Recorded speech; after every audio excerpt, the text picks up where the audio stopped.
installed as the Nairobi Archdiocese Bishop. We'll be following up on that story and bring you the updates in our subsequent bulletins.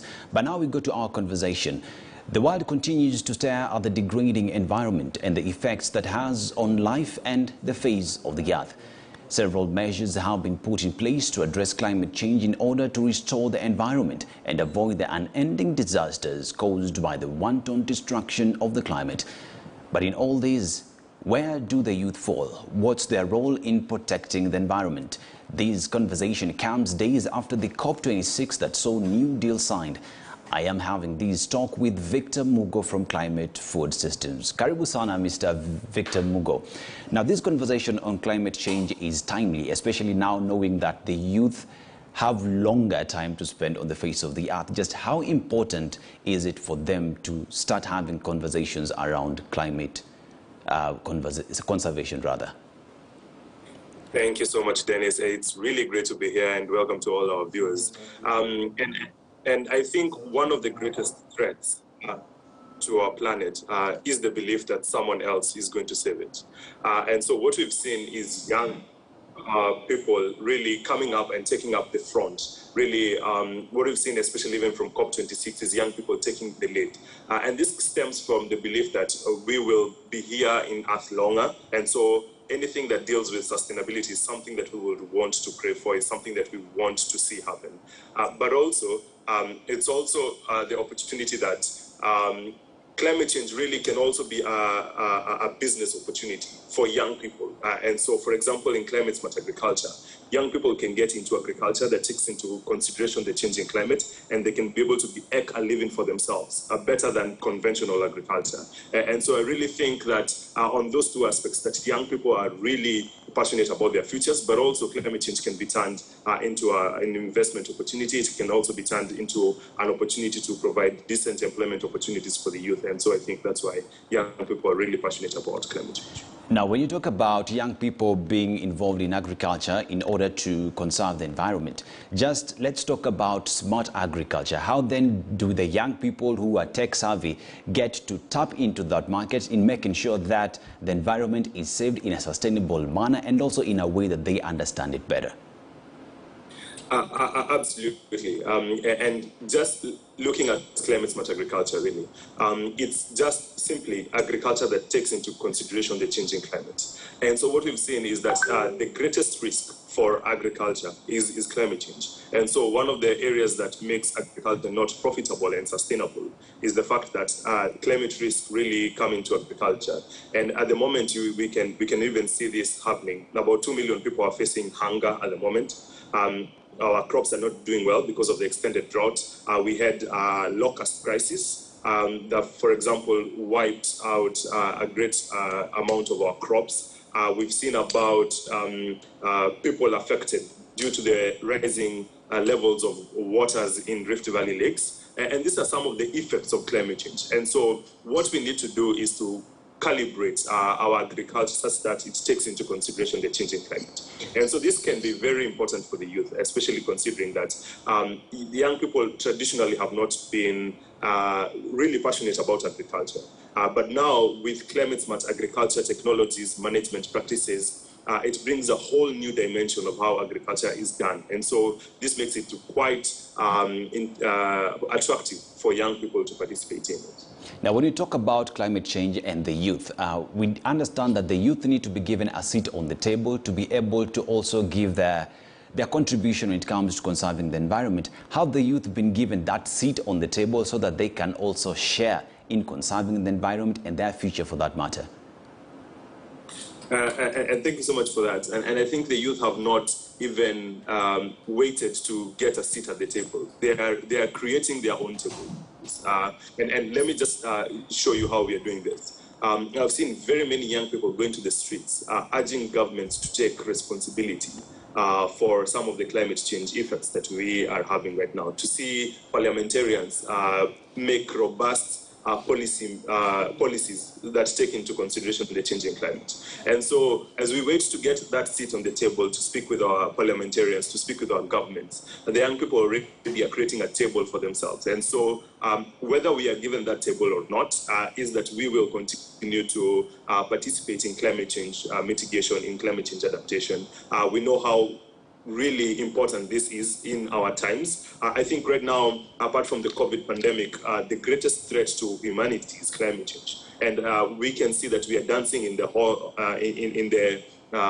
horns of the dilemma, really. And so I see young people really taking an opportunity, this opportunity to not only agitate, to not only advocate, to not only speak about these issues, but also to act on the ground. How are we planting more trees? How are we preventing environmental change? And how can we even participate in climate smart agriculture? These are some of the small avenues that we can use even to create a bigger change. And I just wanted to remind all of us that no activity is too small, no action is too small, so all activities are really important in helping us to fight this greatest challenge that we have. Now, conversation around conservation of environment is something that needs to be continuous. We find that these maybe is about time that conservation conversation maybe needs to be inculcated into the school curriculum. What do you have to say about it? Absolutely. What we see right now is a generational gap in information and knowledge, especially in terms of environmental conservation, in terms of climate change. And we cannot blame those who have gone ahead of us because they might not have this information.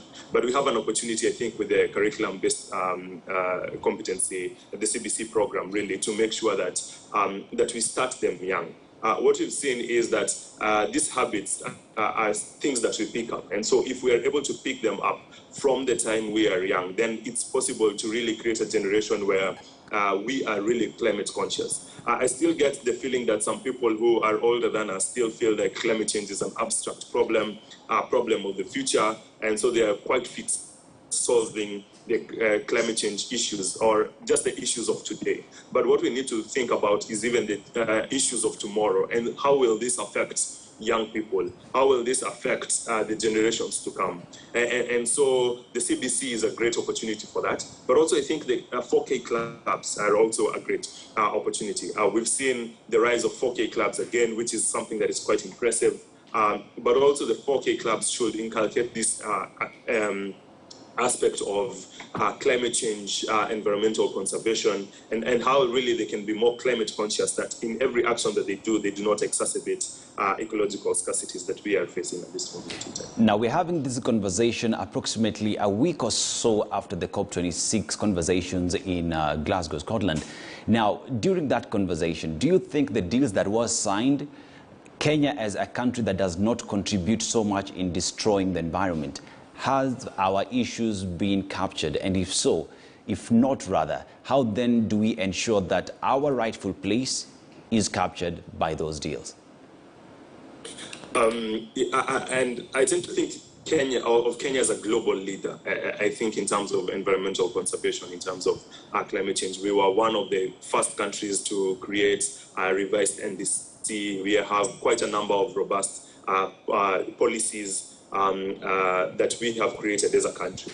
But looking at it globally, Africa only contributes to about 4% of all greenhouse gas emissions, just 4%. But they're the ones who are the most vulnerable to the effects of climate change. And let me just give an example about Kenya. There's this index called the ND Gain Index that really looks at the effects of climate change, but also the vulnerability of the country. So, for example, Kenya is ranked as the 31st most vulnerable country to the effects of climate change. But the 37th least are ready to combat these effects. And so we can see a gap between how vulnerable we are and how ready we are in terms of combating these effects. So one of the greatest losses, I think, for COP26 was the fact that those who are the highest emitters did not take responsibility for this. So we know that there are countries across the globe that are the highest emitters. We just emit very little of the gases that continue to exacerbate climate change. And so one of the greatest losses was that we did not hold them culpable. But this is not a reason to despair, because there will be COP27, and the next COP will be happening here in Africa, actually in Egypt. And we have a great opportunity there to bring the issues of Africa into the COP, but also to bring about the issues of food systems and agriculture. So COP26 did not bring out the vulnerability of agriculture, did not bring about how agriculture can be used as a conduit to solve the environmental challenges. And so that was also a great loss. We see, like, for example, Kenya losing about 5% of its GDP just because of climate change. And so with all these things that are happening, I think there were great losses, but I think there are some great wins. I could see very many investments being made into climate compatible development. The agriculture sector really got a lot of investments into the CJR platform. So these are great opportunities. And so the COP26 was a great disappointment, but there was a great momentum that was happening to see that Africa and food systems can be at the decision-making table. Now, finally, my question to you would be, we still live in an environment where we find people are still using firewood and charcoal. As a person who's a champion for conservation of the environment, what is your message to them? And also, as young people who will suffer the most in the future, what should we start telling those using firewood and charcoal? One of the reasons why people use firewood and charcoal is not because they want to. It's because their poverty levels do not enable them to get anything else apart from using charcoal and firewood. What we need to do is a just transition, that we can be able to ensure that, for example, renewable energy is really achievable. But what we've seen, for example, is gas prices are extremely high. We can see that electricity that comes from renewable energy is still extremely high. And so what we see is that even as young people, even as the common person wants to transition into more climate conscious type of energy, then they do not have that ability to. So what we need to do is to ensure that everyone, everywhere, can be able to access this kind of energy in such a way that it's cost-friendly to them, but also very clean. So clean energy is made available. But we have climate-smart technologies such as biogas, which is really climate-smart, but also helps people to get energy. It also helps people to reduce the amount of firewood that they use. We can also see, for example, people using husks to create energy. And there are very many innovative ways that are coming so that we can be able to ensure that people can be able to get great energy. Solar energy is also a great opportunity.